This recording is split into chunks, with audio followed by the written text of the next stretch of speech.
Hello from Spain and welcome back to my channel. Today I will answer your questions about Madrid and will give you lots of local tips and itineraries for visiting the city like a pro. If you are new to this channel, I'm Anna. I run a travel blog about Spain called At Lifestyle Crossroads, and it is all based on my 15 years of living in Spain. Madrid happens to be one of my all-time favorite cities in Spain, and I visit almost every month. Actually, during my 15 years in Spain, I've probably visited Madrid more than 100 of times. I've lost count. I'm also often invited to the events and festivities organized in Madrid by Madrid City Hall as a press representative.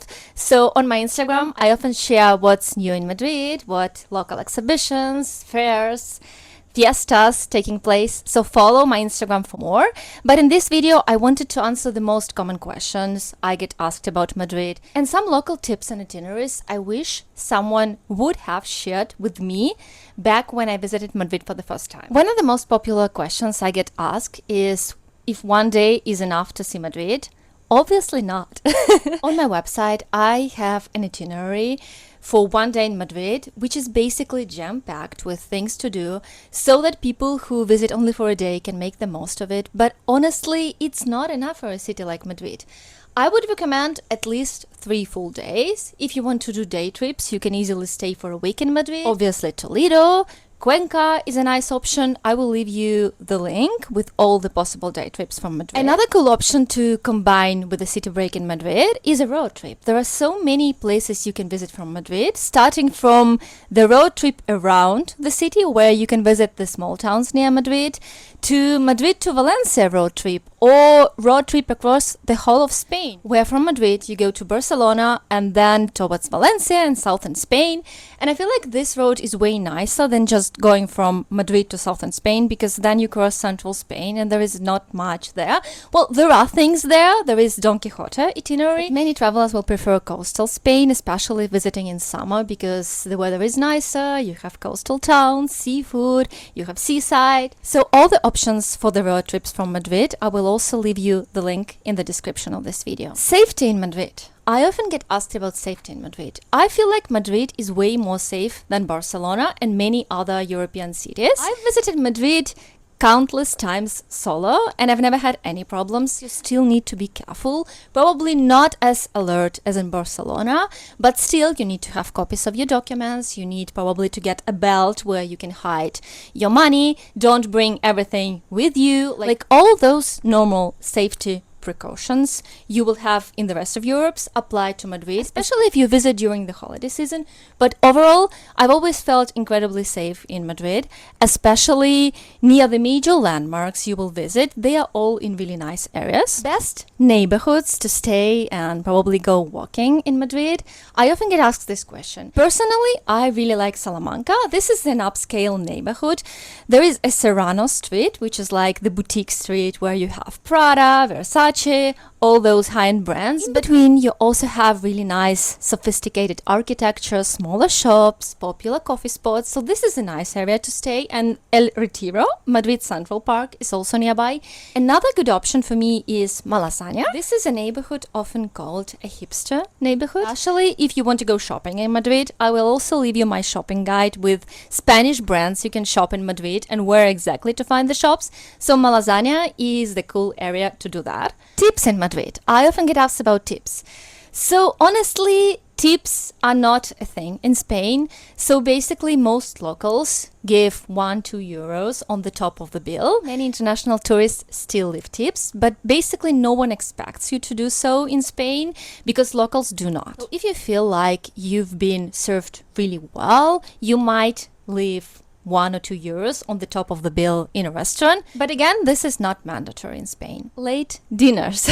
Yes, late dinners are mandatory in Spain. I often get asked whether it's possible to go to have a dinner around 7 p.m. I mean, in Madrid, there are lots of international places already. You can find something, but typically, I would say locals would go to have dinner around 9 p.m. But many places in Madrid will be open from 8 to 9.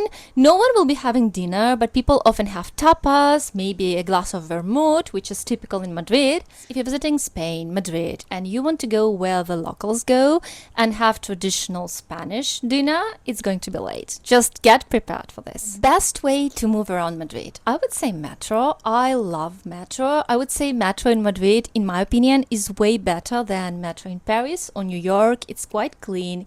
It's very well connected. So I always used to say this, and then I visited this May and they had a massive restoration project. So a few of major lines were closed, and I assume it's going to be the same during this whole 2026. So just be careful with that. But otherwise, using metro in Madrid is a game changer. So you buy this red metro card. It's available almost everywhere when you arrive to Madrid, whether you are in the airport or you arrive to the two main train stations, either Atocha or Chamartín. There will be machines where you can buy this card, and last time I visited there was even the person there from staff recommending you and speaking English, which was a nice detail, I would say. What you really need to keep in mind with this card, that it usually covers the whole Madrid city area. For example, the Science and Technology Museum. This is my personal story because I didn't pay attention to this, so I'm sharing this so you could be smarter. So I went to Science and Technology Museum of Madrid, and it is located in Alcobendas, which was probably 40 minutes by metro from the city center. And yes, you have other museums that were also 40 minutes from the city center by metro, and they were still within the main area of the city, but apparently Alcobendas was not. So I got to the metro station where I was supposed to exit, and normally in the metro of Madrid they have barriers when you exit, so you check in your card when you get inside, and when you get out you have the barrier but you just exit. So I got to Alcobendas and I was trying to exit the station, and I saw the barriers where I was supposed to check in my card. So I was kind of suspicious. Why was that? I tried to check in my card and it was not working. And then I googled it, and there was no one there to ask. Alcobendas was the B area and it was not the A area. I felt so embarrassed, like jumping those barriers. And I've downloaded the official Madrid Metro app, and within the app I refilled the card and I was able to exit the station without any kind of dramas. So I'm sharing this so you would be prepared. Basically, if you have an official Madrid Metro app, you do not even need the physical card because it works on your phone. You can scan it. The problem is that this app, it's official app, and it's so glitchy. So just keep this in mind. If something happens and you cannot move forward, just turn off your phone, turn it on again, and it will start working. But that's a good option to know if, for some reason you will travel across Madrid and you see the barriers and you cannot exit. So you really need to stay connected in Madrid, because even inside the train and inside the whole metro stations, you almost always have internet connection. So if you are coming from Europe and you have European card, you will have data. If not, I will leave you in the description 5% discount for Olafly, and it's just really helpful if you can research things inside the metro in case you have any changes in the plans. Best museums in Madrid. Okay, this is the topic I can talk for ages.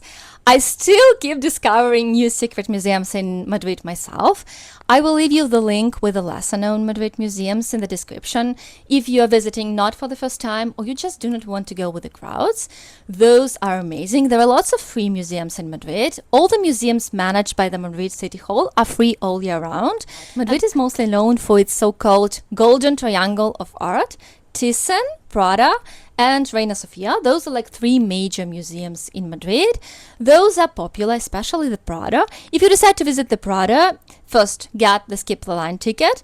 Unless you're visiting in the off season, probably like fall season, then just go in the afternoon, because most people go there in the morning. And I often see like bloggers suggesting you start your day in Madrid with Prada, but then the mornings are the busiest at the Prada Museum. So go in the afternoon if you can. can. Most of the museums in Madrid, they have a free entrance day or a few hours, maybe afternoon, when they have a free entrance. I will leave you the document in the description. And if you're visiting Madrid on a budget, that's a good idea. But let me warn you about the Royal Palace and Thyssen-Borgelmesa. Those are like major landmarks in Madrid, and they have a free entrance. I think it's Monday. But the problem with them is that the lines are huge. So if you are visiting Madrid for a few days, it's just not worth it wasting your time. Either invest into skip the line tickets to visit Prado, to visit Thyssen, and to visit the Royal Palace, because otherwise those have huge lines. Or switch it for another museum. For example, Real Academia de San Fernando is a beautiful museum with stunning art collection. I think they have a free entrance on Wednesday afternoon. Again, the whole document with details about each museum and the day of free entrance will be in the description. Best season to visit Madrid. I think I've probably visited Madrid during every season. I think my favorites would be September, October, because summer in Madrid, it's really hot. It's really hot. Most of the people from Madrid, they do go spend summer somewhere else if they can afford it. But I also understand that most people are visiting Madrid during vacations. If you are visiting Madrid in summer, it's also not a bad idea in terms of things to see, because all the museums have air conditioning. Just keep in mind that it's going to be really, really hot during the day. So yeah, stay inside and focus on the museums, and then from museums you go to the metro and then directly to the museums, and maybe early mornings and evenings you can go to El Retiro, Madrid Central Park, and have a nice walk, or maybe stroll along the Gran Via, which is the main street in Madrid, and it's called the Spanish Broadway, where you can watch some nice shows. There are lots of things happening in Madrid daily. I think The Lion King is probably the most famous one, so if you have not seen, that's considered one of the most iconic Madrid experiences. Spring is also a nice season to visit Madrid. May is a very special month. I will leave you the link in the description about everything happening in Madrid in May, a month of main festivities dedicated to Madrid's patron saint, San Isidro. So I've honestly always avoided visiting Madrid during May because I thought that would be so annoying, full of people. But this year I went in May and it was such an amazing experience. Madrid Central Park in May has roses in bloom, and that was spectacular. And I visited Madrid many times before that, but I've never seen the roses in full bloom there. So this May felt really special. And all the festivities, the Madrid City Hall, they always share the agenda. So I have an article where I share everything that happens. The agenda there is from this May, but once they share the new one, I will update it and you can actually download it. It's in Spanish, but it's basically really easy to understand what happens. And you can also make screen captures and just ask ChatGPT or Google Gemini to translate it for you. But there are always some major concerts, events, most of them free, taking place in Madrid in May. So I would say May is a cool time to visit Madrid.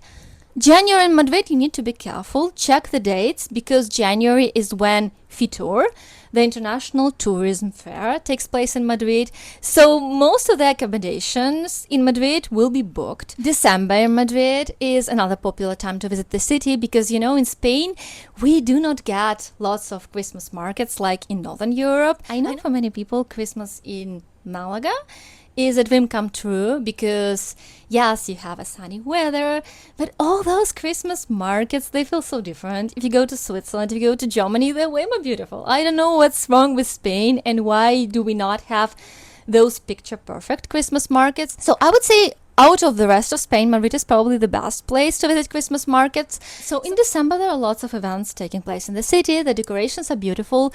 But I would say if you're visiting strictly for Christmas decorations, there are more beautifully decorated cities in Europe. That's honest opinion. But if you want to combine Christmas decorations with museums in Madrid, that's a cool thing to do, but also keep in mind that December is a popular month for the Spanish people across the different regions of Spain to go to Madrid and see the Christmas decorations. So yes, December is a busy month in Madrid, just keep that in mind. Breakfast in Madrid.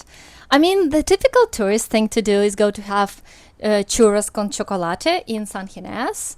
But there are so many cool places in Madrid where you have brunch, where you can try local pastries. I will leave you the link in the description to the blog post where I share the map with all the top rated coffee spots in Madrid, from matcha places to traditional coffee places. Most Spanish people across the country would have tostada con tomate, a toast with tomato, or they will have pincho tortilla. Tortilla is one of the most iconic dishes in Madrid. It should be slightly runny. A few things about Madrid's Royal Palace.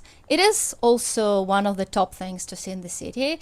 Personally, as someone who visited many royal palaces in Spain and Europe, I would say that I personally think this is not the most beautiful palace, but officially, I think it's probably the biggest palace in Southern Europe.